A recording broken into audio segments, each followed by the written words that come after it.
Bob. This video, we're going to do a rewind review of Gamera Revenge of Iris.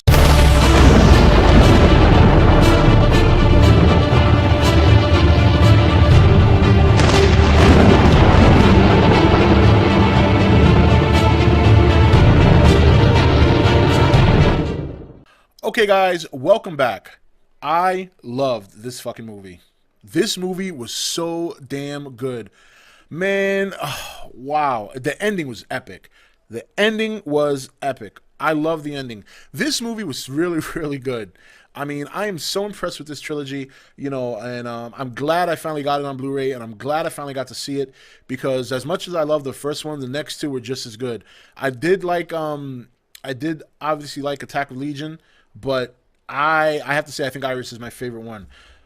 So, the story goes, this little girl is very, very hateful towards Gamera because he inadvertently killed her parents during the fight with Gaios. And she's part of this small village where they have a sacred temple where there's like some egg or some rock that nobody can actually move it, but it's supposed to stay in place. Gamera's still around fighting Gaioses that are suddenly descending upon the earth due to the fight that happened with Legion in 3 years prior, according to the story. Asagi is no longer linked with Gamera, and there are some occultists who believe Gamera to be very evil. So there's a lot going on in the story. There's a lot to kind of keep up with.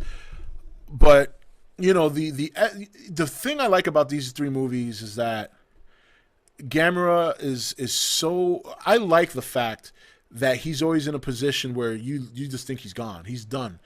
He's like the comeback king. I would love to see this Gamera fight Godzilla, because Godzilla, you get a sense of his strength because he just keeps coming. He's kind of like Rocky, although he doesn't bruise very much. He just keeps coming. He just keeps coming. Where Gamera is like, he's the underdog you always root for. It would be like Rocky versus Rudy from the movie Rudy. It's just it's a tale of two kaijus that they don't quit. But the only difference is that Gamera takes some serious lumps, man. Oh my God, he takes some lumps. So this little girl obviously has a hatred for Gamera. She, for some reason, can move this rock in the temple. She does, and that starts a chain of events. This little monster's born out of this rock, and she takes the monster, she names it Iris, and she starts to raise it. Once it gets to a certain height, or excuse me, just grows to a certain level, it attempts to absorb the little girl. I'm still 100% unclear as to why, but I'm wondering, it just tries to like bond with her on a physical level, not anything sexual, of course, but just absorb her. She gets saved from that, and then the monster goes on a rampage and starts it looks like it kind of steals the spirit of its targets. So it gets bigger and bigger, all the while Godzilla, Gamera is fighting Gaioses, and there's this scene that takes place in this city, and man, that shit is so epic. All you see are Gaioses falling out of the sky on fire, and then you see Gamera flying in, and there's Gaioses everywhere, and he's just toasting them. But at the same time, is a surge of collateral damage. He kills like 20,000 people, and it's such a great scene. I mean, when you watch a Godzilla movie and Godzilla's approaching, you always get the scene of everybody running and the cops are, where there's none of that shit. Everybody's chilling, having ice cream, coming out of the movie theater, and next thing you know, all hell breaks loose. People are having buildings fall on them. People are getting torched. I mean, fuck, man. Awesome shit. So Gamera dispatches of all these Gaios. The military decides, all right, Gamera's a threat. We got to go after him. But there are some few who know and believe that Gamera's obviously a good guy. He's trying, if he doesn't get rid of the Gaioses of this swarm, they're going to take over the earth. They're going to end up eating everybody and so on and so forth. So while Gamera's dealing with that, here's Iris growing to a large scale, virtually unstoppable. Military tries to cut him off to no avail. They suffer heavy losses. There was a scene where this girl and this guy looked like they were about to go into the forest and make out and have a little love scene or whatever, and he takes the girl and just like sucks her spirit out. Man, it was some crazy shit. So what happened was the little girl who was linked to the monster gets kidnapped by the occultists who want to actually get control of Iris so they can kill Gamera as well. So in some kind of ways, they're on the same page, but they're really not. And there's this other lady who's trying to save her. And I don't remember everybody's name. I remember Asagi because Asagi's been in the whole trilogy. But the lady, I can't remember if she was a reporter of some sort, but she's heavily involved with trying to get the girl back because the girl's in the hospital. The hospital released her to these occultists. So they go to retrieve the girl. Iris takes flight to go and find her, and during the process is cut off by Air Force. They're trying to shoot her down. It's not working too well. I say her, but it could have been a guy, either or.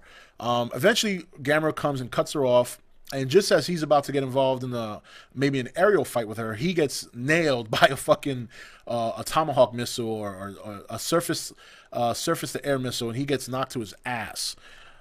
Iris shows up, starts wreaking havoc on the city. He's looking for the little girl. Gamera eventually finally catches up with her, and they get into this fight. Man, boy, do they get into a fight. And it seems that Iris just has the upper hand. I mean, she's so powerful, and she's other than being a regular kaiju that has strength and things of that nature, she's got this ability to absorb.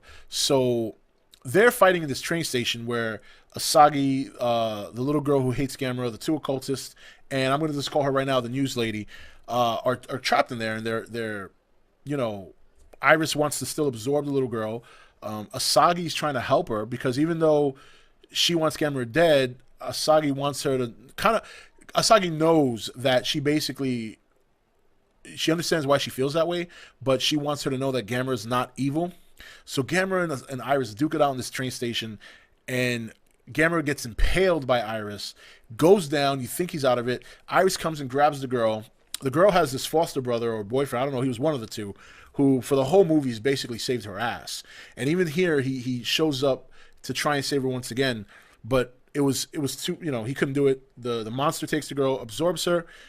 During that whole process, she has like a vision of everything that the monster's done, and she realizes that the monster's very evil. Her intentions are wrong. She kind of realizes that Gamera really isn't evil. Now, the funny thing is, if the flashbacks of her remembering Gamera and rummaging through the city in her parents' time, man, Gamera looks so fucking evil. He looks like GMK Godzilla. He's got the white eyes, but he looks vicious. And in this movie alone, he looks like sick. I mean, to me, he doesn't even look like a turtle anymore. He just looks like some sort of special dragon with like this big ass scale on his back, and the scales even like pop up. Man, it's fucking great design.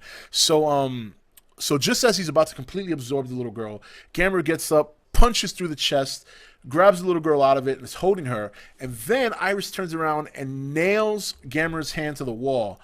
And this, to me, was the best scene in the movie. So Gamera's sitting there, he's pinned to the wall with his hand impaled. He's holding the little girl in the other one, so he can't do anything with the other hand because he knows that if he punches Iris or whatever, he's gonna kill her. So he's looking at Iris, and then he looks at his hand. He looks at Iris. Meanwhile, Iris is purging his blood or his life force through his hand. Finally, Gamera turns around and blasts his hand off. You want to talk about badass? He blasted his hand off. So finally, he blasts his hand off. His hand's got like this fiery plasma shit on it or whatever it is, and he punches a big gaping hole through Iris. End of the fight, man. He nailed it. It was such an epic scene. And then finally, after he saves the girl, he puts her down. She turns out to be okay. And then they go back to like the military, and the military is reporting thousands upon thousands of Gaios heading into the city. So you see Gamera kind of look at his hand. He makes his roar. He starts walking out of the train station, and there's fire all over the place from the fight between him and Iris. And he looks up and he roars again, like he's ready for them. And then boom, movie ends. That was an epic ending. Because I'm thinking to myself, well, great, he's going to fight the Gaios. But they never show it, so you don't know how that turns out. That's how the trilogy ends. Man, I enjoyed it. If you have not seen this, and a lot of you have, I know that's why a lot of you have been asking me to review it, and I got to say, man, I enjoyed it. And the look of Gamera, I'm convinced now that if they were to ever try and make a Gamera movie here, they would have to 100% reference the Heisei trilogy, because that Gamera, especially the last one, that whole look and the scaly back that doesn't even look like a turtle shell anymore, it looks like one big scale with little scales in it that just kind of pop up. Man, epic. Epic, epic movie. I really enjoyed it. I'm so glad I own that trilogy on Blu-ray now because I know I'm going to watch it quite a few times before I kind of stop doing that. But I would say Iris is definitely my favorite one of the trilogy, definitely. And I still like Legion. Don't get me wrong. I thought Legion was just as good, but this is that ending sequence when he blasts his hand off and then he walks out into the city that's on fire surrounding him, and he roars and looks up in the air waiting for the Giles to come. Fucking epic, man. That shit was great. Very, very good movie. So that's it for this review, guys. Obviously, you can see I'm very pumped about the movie. It was very good. And I'll see you next video. Take it easy. Hey guys, welcome to Entertainment Talk Nation. I'm your host, Rob. This video, we're going to do a rewind review of Gamera, Revenge of Iris.